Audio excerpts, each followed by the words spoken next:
Sorry season మళ్ళీ మారుతుంది కదా.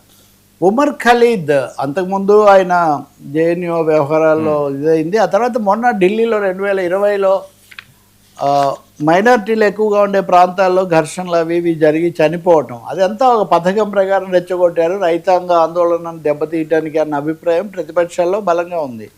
కానీ ఆ కారణంగా 10-12 మంది దాకా అరెస్ట్ చేశారు. ఈ ఉమర్ ఖలీద్ అప్పటి నుంచి జైల్లోనే ఉన్నాడు. 5 ఏళ్ళ నుంచి 6 ఏళ్ళ నుంచి ఉన్నాడు కాబట్టి అతన్ని బెయిల్ ఇచ్చి వదిలేయండి, మిగిలిన మీరు విచారించవచ్చు అని పిటిషన్ వేశారు. ఆయన ఇంకొక 5 మంది దాకా. సుప్రీంకోర్టు విచారణలో ఈరోజు బెయిల్ ఇవ్వడానికి నిరాకరించింది. ఇద్దరికి నిరాకరించింది, ఉమర్ ఖలీద్కు మరొకరికి, ఇంకో 5 మందికి ఇచ్చారు, ఫాతిమా అనే ఆమెకు ఇంకొకరికి. కానీ ఈ సమయంలో సుప్రీంకోర్టు ఒక విధంగా సంచలనం అని చెప్పాలి. ఎందుకంటే గతంలో అనేక మందికి బెయిల్ ఇవ్వటం, లేదా వరవరరావు లాంటి వాళ్ళు బయట ఉండి చికిత్స చేయించుకోవడానికి అనుమతించడం, ఇట్లాంటివి జరిగాయి. కానీ ఇక్కడ మటుకు పూర్తిగా ఉమర్ ఖలీద్ మీద వచ్చిన ఆరోపణలు, ఉప్పా చట్టం, prevention of unlawful acts prevention act ఉంది కదా. సో ఈ ఉపా చట్టం అనేది చాలా అప్రజాస్వామికమైంది. దీని కింద ఎవరినైనా ఎప్పుడైనా నిర్బంధించవచ్చు, బయటికి వచ్చే అవకాశం కూడా ఉండదు అని న్యాయ నిపుణులు ఎప్పటి నుంచో చెప్తున్నారు. ఈరోజు కూడా అదే వాదించారు. కొన్ని సందర్భాల్లో సుప్రీంకోర్టులు, హైకోర్టులు ఈ ఉపా కింద ఉన్న వాళ్లకు కొన్ని రాయితీ ఏమనాలి సహాయపడే వైఖరి కూడా తీసుకున్నాయి మానవతా దృష్టితో. కానీ ఉమర్ ఖలీద్ విషయంలో మటుకు సుప్రీంకోర్టు చాలా తీవ్రమైనది తీసుకుంటూ అందరినీ ఒకటే విధంగా చూడలేము.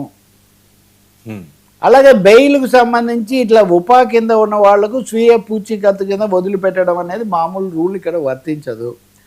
ముందస్తుగా కొన్ని నేరాల విషయంలో, కొన్ని చర్యల విషయంలో వాళ్ళను లోపల పెట్టాల్సిందే అని చెప్పింది. ఒక విధంగా చెప్పాలంటే ఇప్పుడు ప్రభుత్వం అనుసరిస్తున్నా, ఇప్పుడు మొన్న కూడా ప్రివెంటివ్ డిటెన్షన్ చేశారు కదా.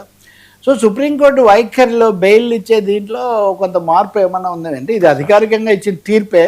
ఈ తీర్పు కూడా రిజర్వ్ చేయబడిన తీర్పు ఈరోజు ప్రకటించారు. సో ఒక విధంగా ఈ మానవ హక్కుల కార్యకర్తలనండి, వీటి మీద నిలబడే వాళ్లకు ఇది కొంచెం ఎదురు దెబ్బ కింద లెక్క.